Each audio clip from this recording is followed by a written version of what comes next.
Lo, death has reared himself a throne in a strange city, lying alone far down within the dim west, where the good and the bad and the worst and the best have gone to their eternal rest.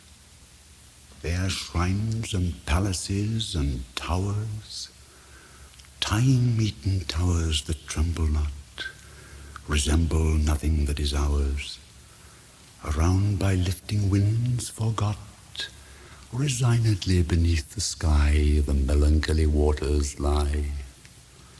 No rays from the holy heaven come down on the long night time of that town, but light from out the lurid sea streams up the turrets silently, gleams up the pinnacles far and free, up domes, up spires, up kingly halls, up fanes, up Babylon-like walls, up shadowy long-forgotten bowers of sculptured ivy and stone flowers, up many and many a marvelous shrine whose wreathed friezes intertwine the vial, the violet and the vine. Resignedly beneath the sky the melancholy waters lie.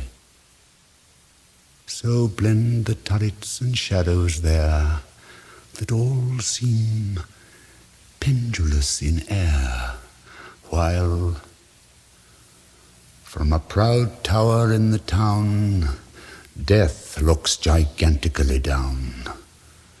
Their open fanes and gaping graves yawn level with the luminous waves, but not the riches there that lie in each idol's diamond eye. Not the gaily jeweled dead tempt the waters from their bed, for no ripples curl, alas, along that wilderness of glass. No swellings tell that winds may be upon some far-off happier sea. No heavings hint that winds have been on seas less hideously serene. But lo, a stir is in the air, the wave, there is a movement there, as if the towers had thrust aside in slightly sinking the dull tide, as if their tops had feebly given a void within the filmy heaven. The waves have now a redder glow, the hours are breathing faint and low, and when, amid no earthly moans, down that town shall settle hence, hell, rising from 1,000 thrones, shall do it reverence. The Red Death had long devastated the country. No pestilence had ever been so fatal or so hideous. Blood was its avatar and its seal, the redness and the horror of blood. There were sharp pains and sudden dizziness, and then profuse bleeding at the pores with dissolution. The scarlet stains upon the body, and especially upon the face of the victim, were the pest ban, which shut him out from the aid and from the sympathy of his fellow men. And the whole seizure, progress, and termination of the disease were the incidents of half an hour. But the Prince Prospero was happy and dauntless and sagacious. When his dominions were half depopulated, he summoned to his presence 1,000 hale and light-hearted friends from among the knights and dames of his court, and with these retired to the deep seclusion of one of his castellated abbeys. This was an extensive and magnificent structure, the creation of the prince's own eccentric yet august taste. A strong and lofty wall girdled it in. This wall had gates of iron. The courtiers, having entered, brought furnaces and massy hammers and welded the bolts. They resolved to leave means neither of ingress nor egress to the sudden impulses of despair or of frenzy from within. The abbey was amply provisioned. With such precautions, the courtiers might bid defiance to contagion. The external world could take care of itself. In the meantime, it was folly to grieve or to think. The prince had provided all the appliances of pleasure. There were buffoons, there were improvisatori, there were ballet dancers, there were musicians, there was beauty, there was wine. All these and security were within. Without was the Red Death. It was toward the close of the 5th or 6th month of his seclusion, and while the pestilence raged most furiously abroad, that the Prince Prospero entertained his 1,000 friends at a masked ball of the most unusual magnificence. It was a voluptuous scene, that masquerade. But first let me tell you of the rooms in which it was held. There were 7, an imperial suite. In many palaces, however, such suites form a long and straight vista, while the folding doors slide back nearly to the walls on either hand, so that the view of the whole extent is scarcely impeded. Here the case was very different, as might have been expected from the Duke's love of the bizarre. The apartments were so irregularly disposed that the vision embraced but little more than one at a time. There was a sharp turn at every 20 or 30 yards, and at each turn a novel effect. To the right and the left, in the middle of each wall, a tall and narrow Gothic window looked out upon a closed corridor which pursued the windings of the suite. These windows were of stained glass whose color varied in accordance with the prevailing hue of the decorations of the chamber into which it opened. That at the eastern extremity was hung, for example, in blue, and vividly blue were its windows. The second chamber was purple in its ornaments and tapestries, and here the panes were purple. The third was green throughout, and so were the casements. The fourth was furnished and lighted with orange, the fifth with white, the sixth with violet. The seventh apartment was closely shrouded in black velvet tapestries that hung all over the ceiling and down the walls, falling in heavy folds upon a carpet of the same material and hue. But in this chamber only, the color of the windows failed to correspond with the decorations. The panes here were scarlet, a deep blood color.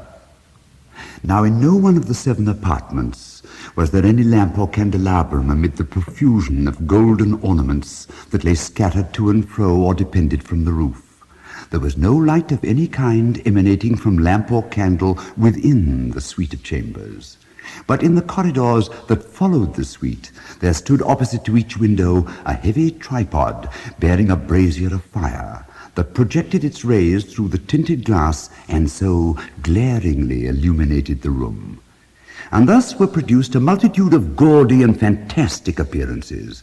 And in the western or black chamber, the effect of the firelight that streamed upon the dark hangings through the blood-tinted panes was ghastly in the extreme, and produced so wild a look upon the countenances of those who entered that there were few of the company bold enough to set foot within its precincts at all. It was in this apartment also that there stood against the western wall a gigantic clock of ebony. Its pendulum swung to and fro with a dull, heavy, monotonous clang.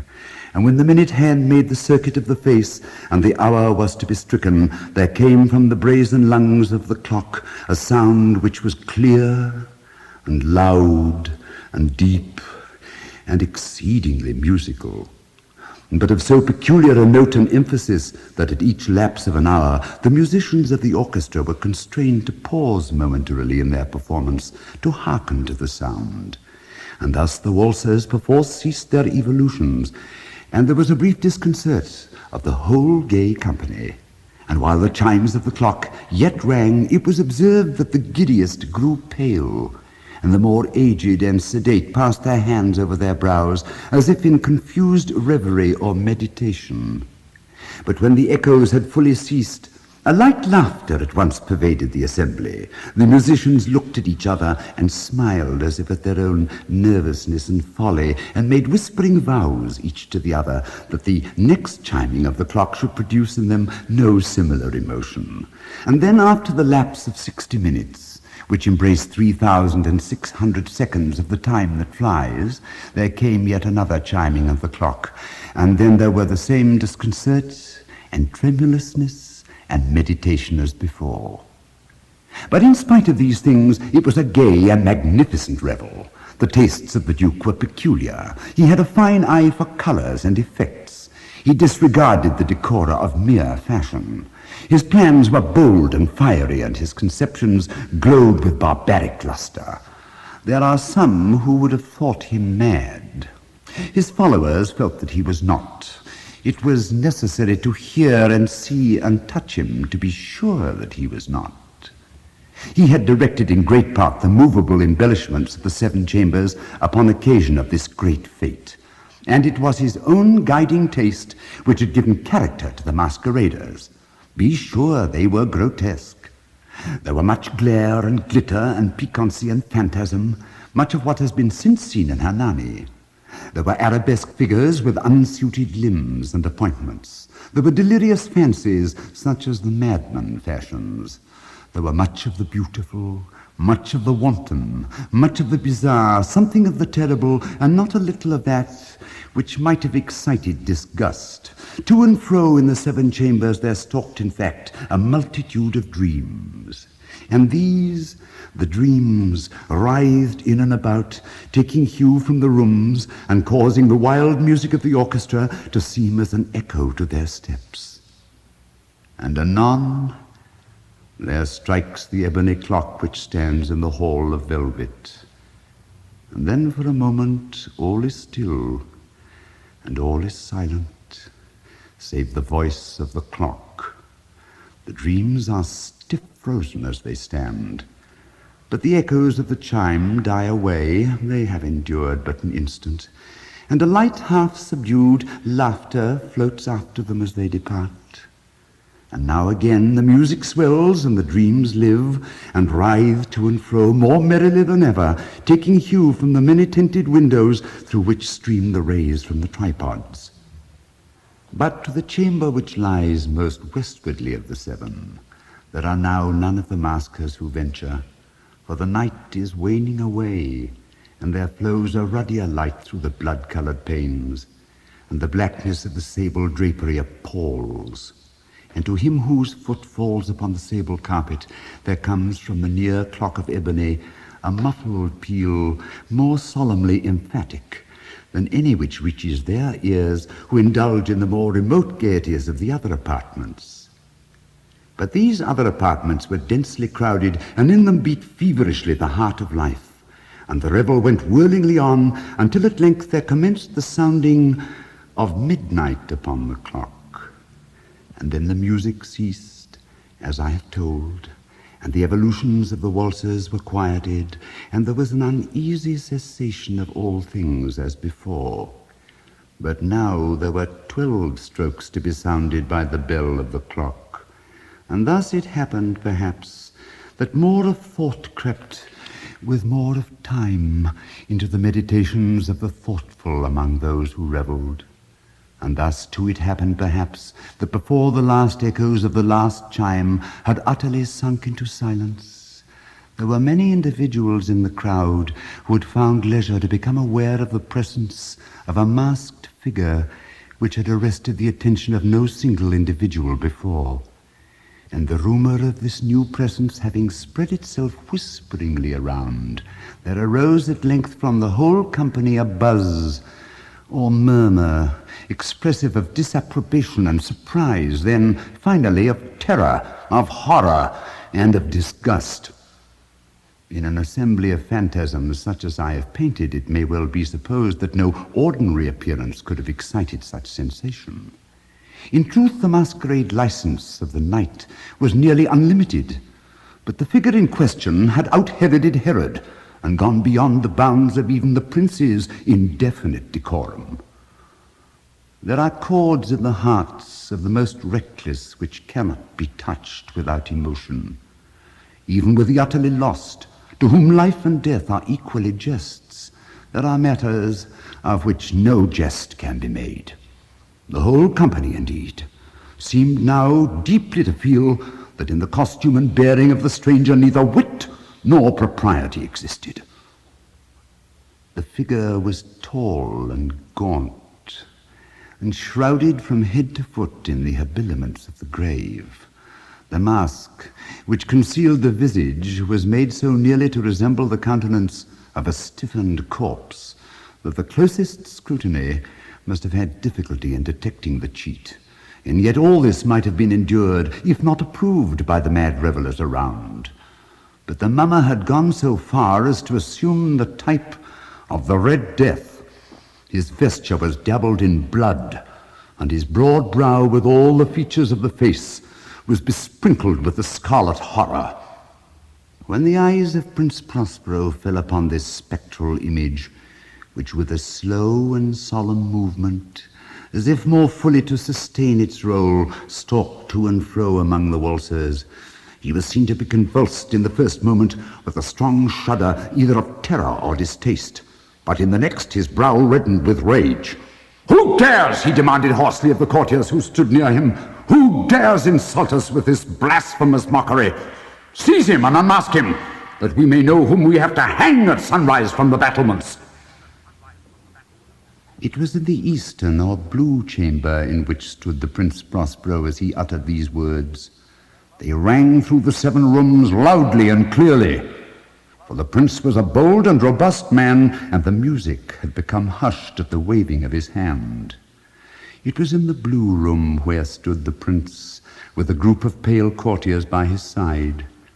At first, as he spoke, there was a slight rushing movement of this group in the direction of the intruder, who at the moment was also near at hand, and now with deliberate and stately step made closer approach to the speaker.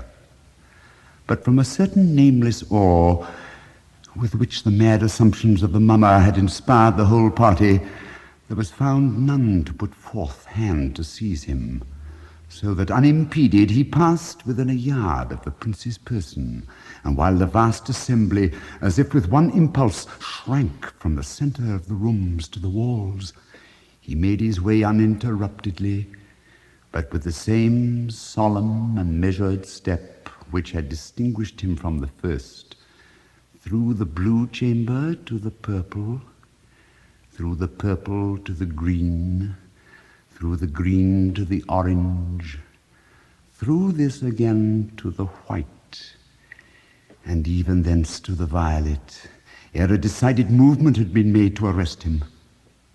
It was then, however, that the Prince Prospero, maddening with rage and shame of his own momentary cowardice, rushed hurriedly through the 6 chambers, while none followed him on account of a deadly terror that had seized upon them. He bore aloft a drawn dagger, and had approached in rapid impetuosity to within 3 or 4 feet of the retreating figure, when the latter, having attained the extremity of the velvet apartment, turned suddenly and confronted his pursuer. There was a sharp cry, and the dagger dropped gleaming upon the sable carpet, upon which instantly afterwards fell prostrate in death the Prince Prospero. Then, summoning the wild courage of despair, a throng of revelers at once threw themselves into the black apartment, and seizing the mummer, whose tall figure stood erect and motionless within the shadow of the ebony clock, gasped in unutterable horror at finding the grave cerements and corpse-like mask which they handled with so violent a rudeness, untenanted by any tangible form. And now was acknowledged the presence of the Red Death. He had come like a thief in the night, and one by one dropped the revelers in the blood-bedewed halls of their revel, and died each in the despairing posture of his fall. The life of the ebony clock went out with that of the last of the gay, and the flames of the tripods expired, and darkness and decay and the Red Death held illimitable dominion over all.